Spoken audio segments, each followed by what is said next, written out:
Hay discos que uno recuerda porque le gustaron simplemente, y hay otros que se quedan metidos en tu forma de ser y de pensar. A mí me pasó eso con Aterciopelados. Y no lo digo como una exageración ni como una frase bonita para empezar este video. Lo digo porque cuando miro hacia atrás, entiendo que buena parte de mi sensibilidad, de mi personalidad y de mi manera de entender el mundo se fue formando ahí, en sus letras, en su estética, en su forma de pararse frente a la vida. Y dentro de todo eso, La Pipa de la Paz ocupa un lugar muy especial porque no fue solamente otro disco más dentro de su catálogo. Fue el momento en el que sentí que todo lo que Aterciopelados venía construyendo subía de nivel. La producción, la ambición, la profundidad de los temas, la manera de sonar como una banda latinoamericana y sobre todo colombiana. Hoy, a 30 años de ese álbum, quiero hablar de lo que significó Aterciopelados, de lo que significó La Pipa de la Paz para toda una generación y también lo que significó para mí.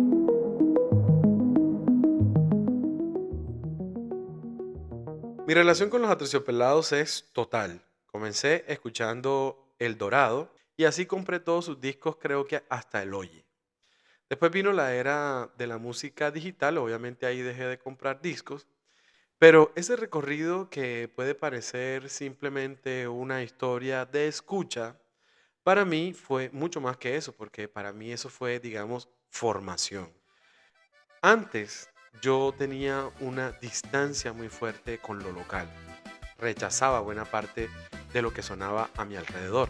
Sentía una desconexión particularmente con el vallenato, que además era la música dominante en mi entorno. Y eso tenía mucho de rebeldía juvenil, obviamente. En mi casa había un ambiente profundamente musical.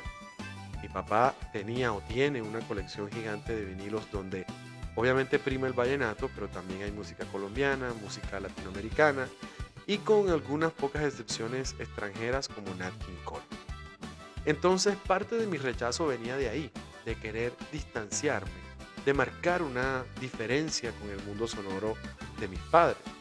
Y sin embargo, por una vía que yo no esperaba, Aterciopelado me hizo volver.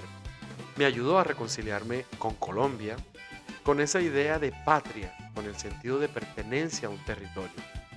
Me hizo mirar otra vez lo colombiano, pero ya no desde el prejuicio ni desde la resistencia adolescente, sino más bien desde el interés e incluso desde el orgullo y la emoción. Ay, qué orgulloso me siento de ser Su música me conectó con lo ancestral, con lo popular, con lo latinoamericano, con una sensibilidad propia que antes yo no sabía valorar. Por eso, digo que para mí Aterciopelado fue casi una escuela de vida. Aterciopelados no apareció como una banda cualquiera dentro del rock colombiano. Su historia se fue formando en Bogotá, en la Bogotá de los años 90, en un contexto atravesado por la violencia, la crisis institucional y por supuesto el narcotráfico. Desde sus inicios, Andrea Echeverry y Héctor Buitrago construyeron una propuesta donde se cruzaban las artes plásticas, el activismo y la mística ancestral y una forma muy honesta de reinterpretar sonidos globales desde una perspectiva colombiana. En sus primeros años pasaron por primero la banda Delia y los aminoácidos, tocaron desde la periferia y levantaron un lenguaje propio que mezclaba el punk, la música tropical, la rumba urbana y sonidos también andinos, hasta consolidarse luego como Aterciopelados a comienzos de los 90. Lo importante es que no solo hicieron canciones exitosas, sino que también ayudaron a construir una nueva autoestima cultural dentro del rock colombiano. Con el corazón en la mano, capturó una energía cruda y urbana. El Dorado dio un paso decisivo al integrar de manera fuerte una identidad colombiana dentro de lo que se conoce como el rock alternativo, con bolero, con ranchera y con una sensibilidad local que terminó proyectando a la banda en toda Latinoamérica. Ese disco puso a Colombia en el mapa del llamado rock alternativo y abrió las puertas para lo que vendría más adelante con La Pipa de la Paz. Aterciopelados se importó porque le dijo a toda una generación que lo colombiano sí podía ser sofisticado, que podía ser moderno, crítico y poderoso dentro del rock en español. Y eso no era poca cosa en una época en la que muchas bandas seguían mirando hacia afuera para poder validar su sonido. Después del impacto del Dorado, Aterciopelados estaba ante un momento decisivo. Podían repetir la fórmula exitosa de su primer disco o arriesgarse a ir un poco más lejos. Y lo que hicieron fue ir más lejos. La Pipa de la Paz, lanzado en noviembre de 1996, fue grabado en Londres con Phil Manzanera, guitarrista de Roxy Music, en una producción mucho más ambiciosa, con un presupuesto alto para la época, acceso a mejores recursos técnicos y a un sonido mucho más trabajado.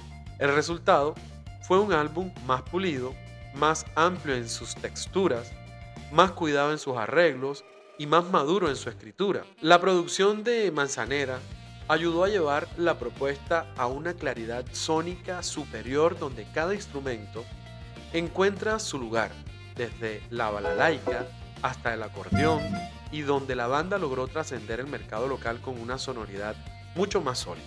Era un disco más elaborado, sí, pero además de eso era también un disco con más mundo interior, un disco más crítico, un disco colombiano, latinoamericano y popular. Una de las cosas que yo considero más valiosas de La Pipa de la Paz es que no se limitó solamente a sonar bien. También tomaron decisiones culturales bastante importantes. El disco incorporó de forma significativa sonidos y referencias de la música colombiana. Está, por ejemplo, La Culpable, que incorpora estructura de joropo llanero con arpa y cuatro. Está también Expreso Amazonia, es una evocación sonora vinculada a la selva. Está también el tema Mispanela, que entra con un diálogo con imaginarios del vallenato y con una crítica muy localizada al país de los reinados, de la apariencia y del dinero fácil. Tenemos también, por supuesto, esa canción espectacular que se llama Baracunátana, que fue compuesta originalmente por Leonidas Plazas y que fue ampliamente conocida por una versión que grabó Lisandro Mesa y que luego los Aterciopelados reinterpretan con un arreglo rockero y alternativo, una canción que se convirtió en una pieza muy importante del rock nacional. Eso, digamos que fue más que un simple gesto superficial, fue una toma de posición, porque al meter Baracunátana en ese universo, Aterciopelados nos estaba obligando, me estaba obligando a mí, por ejemplo, a mirar aquello que durante muchísimo tiempo había despreciado. Estaba diciendo que la música popular, el llamado chucuchucu, el vallenato, lo tropical, lo popular, también podía entrar en la conversación cultural del rock. Y eso, para muchos de nosotros, fue un movimiento bastante fuerte. En mi caso, lo fue muchísimo, porque esa resignificación de lo popular tocaba directamente esa tensión que yo tenía personal con la música. Yo venía de rechazar el sonido dominante en mi entorno, que era el vallenato, y los Aterciopelados, sin darme lecciones explícitas, me hizo entender que había algo muy pobre y muy tonto en ese rechazo.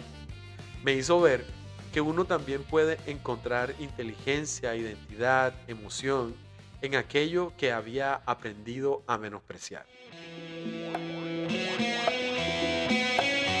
La Pipa de la Paz también tiene algo que muestra muy bien hasta dónde estaba llegando la banda en ese momento, y es la red de colaboraciones que logró reunir.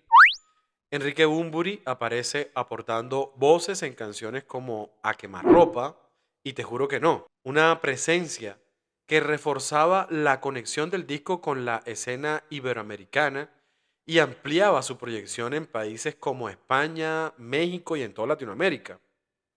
A eso se suma Chucho Merchán, bajista colombiano con trayectoria internacional junto a nombres como Eurythmics, The Who, que colaboró en la grabación y aportó un peso sonoro importante al álbum. El disco también incorporó músicos asociados a otras tradiciones como Carlos Rojas, Kim Burton y Alejandro Valle, fortaleciendo el carácter híbrido y multiinstrumental de este proyecto.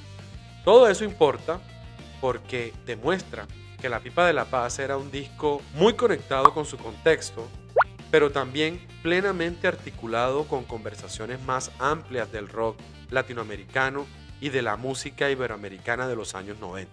Para entender la vigencia de La Pipa de la Paz hay que mirar el momento en el que apareció. Colombia atravesaba en 1996 una de sus etapas más tensas.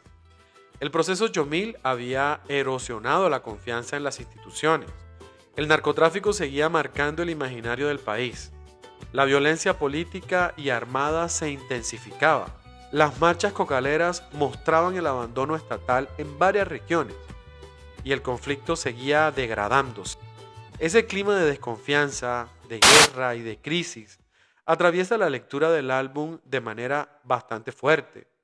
Y por eso, canciones como A Quemarropa y La Voz de la Patria no se sienten abstractas. A Quemarropa es una crítica directa a la violencia y al narcotráfico.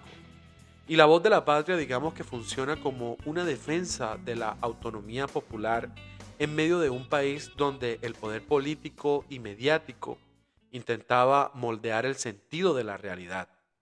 El disco era una respuesta a toda esa realidad compleja que estábamos viviendo en los 90.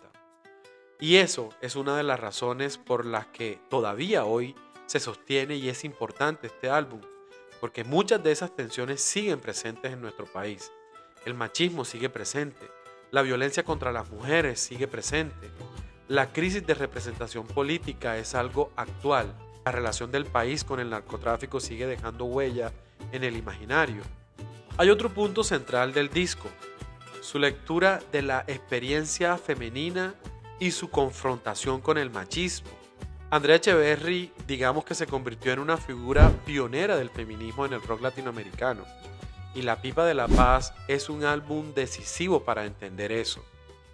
Temas como Cosita Seria se puede leer como una respuesta al acoso callejero, a los piropos invasivos. No necesito es una declaración de autoafirmación y de autonomía personal. La culpable es una protesta contra el patriarcado y Mis Panela es una sátira dirigida a los reinados de belleza, a esos estándares estéticos vinculados a la cultura del narcotráfico y del dinero fácil y de los nuevos ricos. Visto hoy, eso es impresionante porque no se trata de encontrar mensajes adelantados a su tiempo como fórmula vacía, sino más bien de reconocer que muchas de las discusiones que se trataron en ese disco siguen ocupando un espacio y ya estaban planteadas allí desde el lenguaje de una banda que no tenía miedo de incomodar, y a mí eso también me marcó bastante porque no era solo la música, ¿cierto? Era la postura política que ellos tenían y era esa posibilidad que tenía el rock de hablar de esos temas desde la cultura y desde el arte. Era encontrar también una voz femenina que no buscaba agradar, ni suavizar, ni encajar dentro del molde de lo que se esperaba en el momento. No tengo pelos en la lengua. El título mismo del álbum ya propone una lectura. El álbum se organiza alrededor de tres ejes mayores: la reivindicación de la mujer, la conciencia ambiental y la búsqueda de una paz basada en el reconocimiento de las raíces ancestrales.